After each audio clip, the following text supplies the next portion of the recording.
Very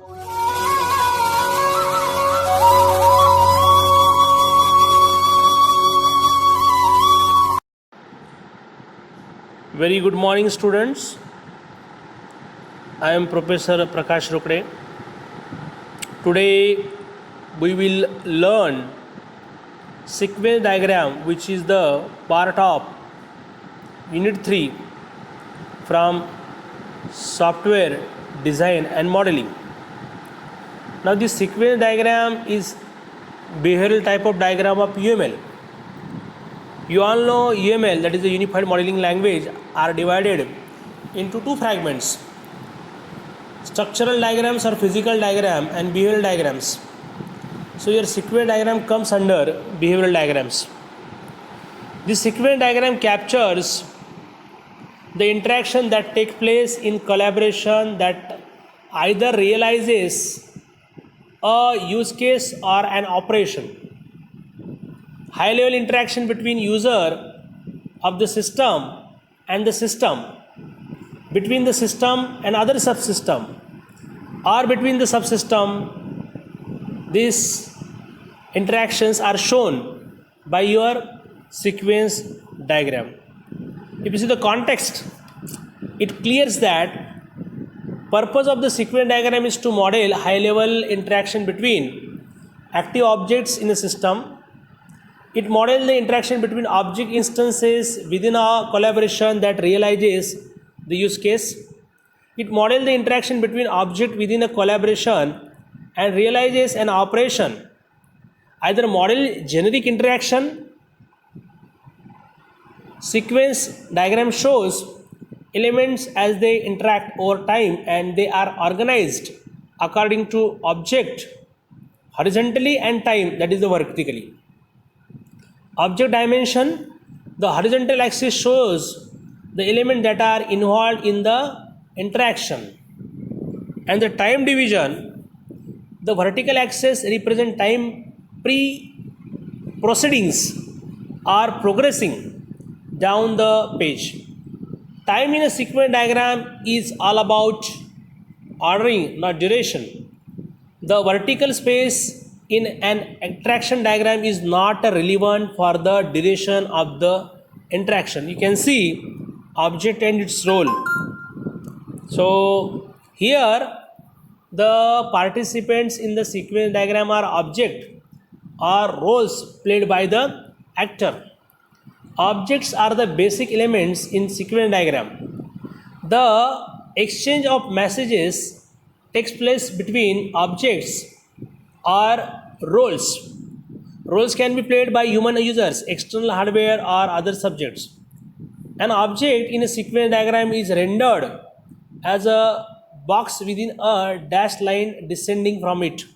The line is called as object lifeline and represents the existence of an object over a period of time.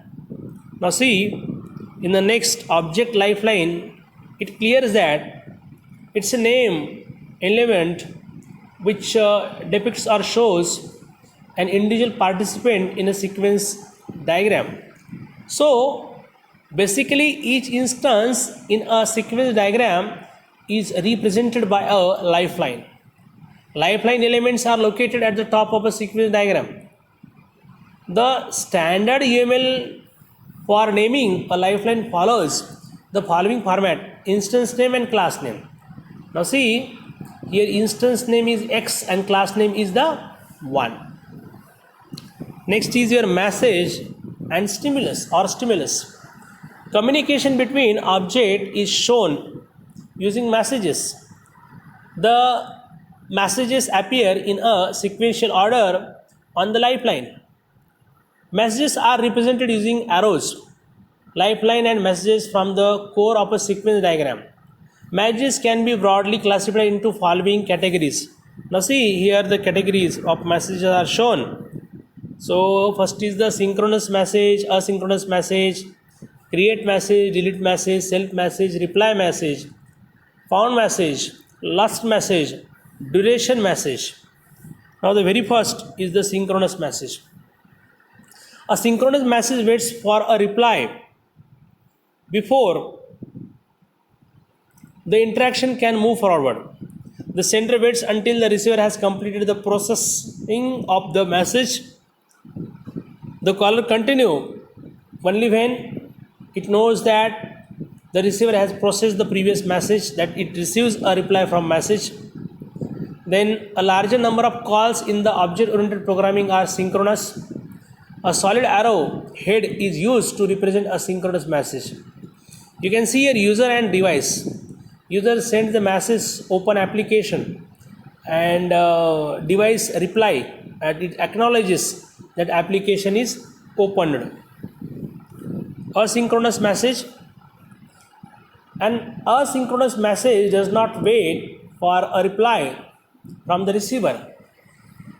The interaction moves forward irrespective of the receiver processing the previous message or not. A line arrow head is used to represent an asynchronous message. Here you can see sender is there and receiver is there. Sender sends the message, asynchronous message, actual parameters. Then next is your create message. Create message is used to instantiate a new object in the sequence diagram. There are situations when a particular message call requires the creation of an object. It is represented with a dotted arrow and create word label on it to specify that it is the create message symbol. You see the example, the creation of a new order on an e-commerce website would require a new object or order class to be created. Now see here, user, new order, and creating a order class through new message, that is shown. Next is your delete message. Now delete message is used to delete an object. When an object is deallocated memory or it is destroyed within the system, we use delete message symbol. It destroys the co-occurrence of the object in the system. It is represented by an arrow terminating with a X. You can see here, that is the crossbar. With that, delete message or kill. It is also called as kill. For example, the scenario below, when the order is received by the user, the object of the order can be destroyed. Then next is your self message. Now, this scenario arises when an object needs to be sent a message to itself. Such messages are called as self messages and are represented with a U-shaped arrow. You can see here self message. And next is a recursive message. A message defines a particular communication between lifelines of an interaction. So here recursive messages is a kind of message that represent the invocation of message of the system, same lifeline. It target points to an interaction on top of the activation where the message is invoked from. Next is your reply message. Reply messages are used to show the message being sent from the receiver to the user. A return or reply message is represented using an open overhead with a dotted line. Interaction moves forward only when a reply message is sent by the receiver. See, here is the sender and here is your receiver. So your reply message through dotted line is sent. Next is your found message. Now a found message is used to represent a scenario where an unknown source sent the message. Now it is represented using an arrow directed toward a lifeline from an end point. Now generally in the system this condition does not occur, or even when you are writing the answers for any question requesting to draw a sequence diagram, this kind of situation never occurs. So it is exceptional. Next is lost message. Now like your found message, this last message is there. A last message is used to represent a scenario where the recipient is not known to the system. This condition exceptionally comes, no need to write as a part of the answer in the final. It is represented using an arrow directed towards the end point from a lifeline. For example, consider a scenario where a warning is generated. The warning might be generated from the user or other software or object that the lifeline is interacting with. Since the destination is not known beforehand, we use the last message symbol. Now see here, your device, user asks open application, then access webcam, then warning. Now this warning, where to go the warning? No one is there, object to accept the warning, so it simply, this is the last message. Next is your duration message. A message defines a particular communication between lifelines of an interaction. Duration message shows the distance between two time instants for a message invocation. So here is your sender, receiver and message, and there is one, that is your duration message, this first message. Now you can see activation or focus of control. Focus of control here also called an execution occurrence or execution occurrence.